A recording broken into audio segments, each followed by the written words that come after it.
空母艦飛龍は日本の中型空母の完成形とも評価されており、南雲機動部隊の主力空母としてハワイ作戦やさまざまな方面で大きな活躍を果たします。そしてミッドウェー海戦では赤城、加賀、宗龍が炎上を続ける中、飛龍は空母4隻の最後の1隻として奮闘。圧倒的劣勢の中、空母ヨークタウンを撃破するという戦果を得ましたが、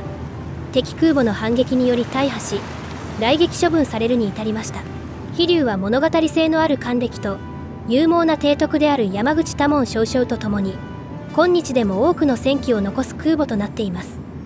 今回は最新の調査や考察を踏まえて、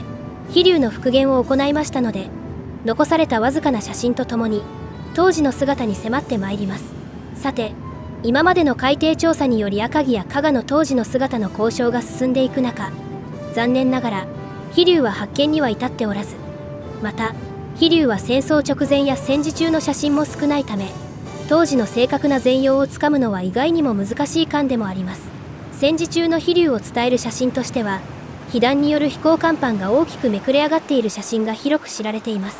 この写真では爆撃による被害の深刻さや、エレベーターが艦橋付近に突き刺さっているなど、飛龍の壮絶な姿を今に伝えております。次の写真は空母宝生の艦載機から撮影された飛龍の最後を伝える写真で、こちらは珍しい上空からの写真となっています。このように戦時中に残された鮮明な写真のほとんどは沈没直前のものに限られていますが、竣工直後など戦前に撮影された写真はいくつか現存しており、これら写真から飛龍の寛容を伺い知ることができます。これは昭和14年、1939年7月に行われた飛龍の引き渡し式に撮影された写真です。この写真からは、それまでの日本空母とは異なる、背が低くシャープな巡洋艦型の船体や艦容がはっきりとわかります。この巡洋艦型の船体により、飛龍は日本空母の中では宗龍に次ぐ2番目の速力を誇り、最大 34.3 ノットを発揮可能でした。宗龍よりもわずかに低速なのは、飛龍の船体の規模が拡大しているためです。飛龍の設計段階から、日本はロンドン軍縮条約からの脱退をすでに決めていたため、条約に縛られる必要がなくなったことが影響しています。ただ、艦載機の搭載数は宗龍と同等の73機とされ、飛龍の基本性能は宗龍とほとんど差はありません。宗龍と飛龍で大きく艦容が異なって見えるのは、やはり左舷に設置された艦橋です。この艦橋の設置位置の違いにより、宗龍の純同型艦ともいえる飛龍は全く別の艦に見えてきます。この両艦の違いには、空母黎明期らしい時代の流れが影響していました。飛龍よりも先んじて、左舷に艦橋が設置された赤城は、重量バランス的に都合が良く、非常時には艦首からの逆着艦も可能とされていましたが、乱気流を発生させがちな上に、当時のプロペラ機の特性上、左寄りに機体がそれる傾向があったため、着艦の際にリスクを高める結果になってしまいました。そこで、宗龍では加賀に倣い、右舷に艦橋が設置されるに至りましたが、着艦制動装置の性能の改善に目処が立ったことで、滑走距離が短くなることが想定されるようになると、艦首方向からの着艦か再検討されることになっています。こうして、飛龍では再び左舷中央部に艦橋を配置することになったのです。しかし、結局のところ戦闘機の重量は想定以上に大きくなり続けたため、滑走距離が劇的に短くなることはなく、左舷側の艦橋はプロペラ機の特性に向いていないという欠点だけを残す結果になってしまいました。このため、飛龍は左舷へ艦橋を設置した最後の航空母艦となったのです。次に飛龍の艦橋を見ていきますが、飛龍の艦橋は日本空母らしい小型のものが採用されており、上部には94式降車装置が搭載されているのがわかります。飛龍の艦橋は宗龍より一層多い4層の構成となっていますが、この大型化にも艦橋の設置位置が関係しています。艦の中央付近に艦橋を設置した飛龍では、宗龍と同様の視界を確保するために艦橋の背を高くし大型化する必要があったのです。飛龍と宗龍をくっつけてみると、その艦橋が大きく異なっていることがわかります。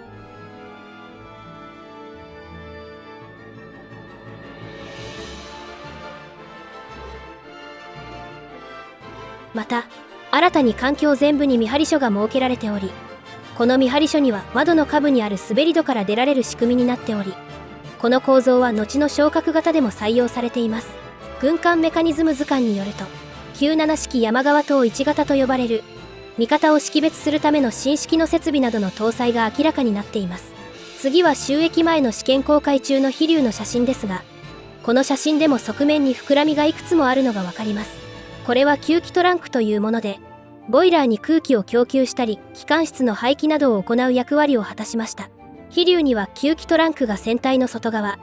原則に張り出して設置されており、船体規模の割には広い艦内のスペースを確保することに成功しています。しかしこの吸気トランクのために船体の外に通路を設けることができず、ミッドウェー海戦では応急作業に支障をきたしてしまったようです。また飛龍は吸気トランクだけでなく、艦内に空気を取り入れるための吸気口も船体の外側に複雑に配置されています。このような独特な配置は昇格型以降の日本空母ではほとんど見られないものです。このように一見するとバランスがよく洗練された艦用が人気の飛龍ですが、詳しく調査をしていくと技術的に過渡期の空母を思わせる設計箇所をいくつも垣間見ることができるのです。飛龍の艦載機は海戦からミッドウェー海戦に至るまで冷戦、99式艦上爆撃機、97式艦上攻撃機が配備されていますが、艦載機の大型化や航空隊の充足率、あるいは艦内スペースの都合などから戦前の搭載機数から減少し、作戦行動の際は57機を運用しています。これら飛龍所属機の識別として、青い直線が胴体部分に2本描かれているのが特徴となっています。99式艦爆の塗装は証言などにより若干の違いはありますが、白系統の基本色に機体の上面に暗緑色という独特な塗装が施されており、固定脚でどことなく柔らかい印象のある99式艦爆とはかなり印象が異なっております。特に隊長機は派手に塗装される場合もあり、これは両機の目安となっていきました。これら艦載機の発艦、着艦に使用する飛龍の飛行甲板は双龍からやや拡大されているものの、運用上特に違いはなく、飛行甲板も木甲板部分と鉄甲板の材質で製造されております。航空母艦の木甲板は飛行機を軽視、一時的に固定化するための器具の設置や防熱加工を施す必要があるなど手間がかかるため、作業工数を減らすために飛行甲板の前後を鉄張りとする必要がありました。ただ当時の空撮写真で飛龍の甲板をよく見てみると、飛行甲板の鉄甲板部分の色味にかなり違いがあるのがわかります。これは飛龍の鉄甲板には特殊な塗料が塗られていたためだと考えられています。鉄甲板は作業工数が少ないというメリットがありましたが、歩行の際に乗員の負担を軽減する必要や錆対策で特殊な塗料を用いる必要がありました。このような特殊塗料の代表としてラテックス塗料が知られていますが、ラテックス塗料は空母大砲以降に建造された空母に用いられたことが記録でも残されており、ミッドウェー海戦が行われた1942年頃にはまだラテックス塗料は実用化されていませんでした。そこで近年の研究では飛龍の鉄甲板にはミネライトが用いられていたのではないかと考えられています。ミネライトは床仕上げ剤の欠点を克服する塗り床材として開発されたもので、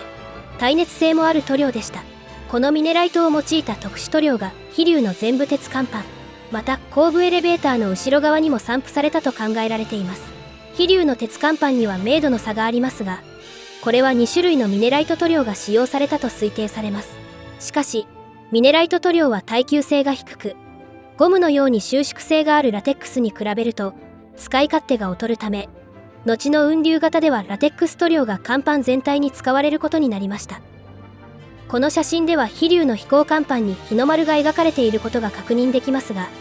これは珊瑚海海戦時に夕暮れ攻撃をした航空隊が誤って敵空母に着艦しかけた事故への対策のためです。ただアメリカ軍の艦載機がこの日の丸を目安に攻撃を行ったのではないかという説は未だささやかれています。また飛行甲板の後方には識別としてカタカナの日の文字がしっかりと確認できます。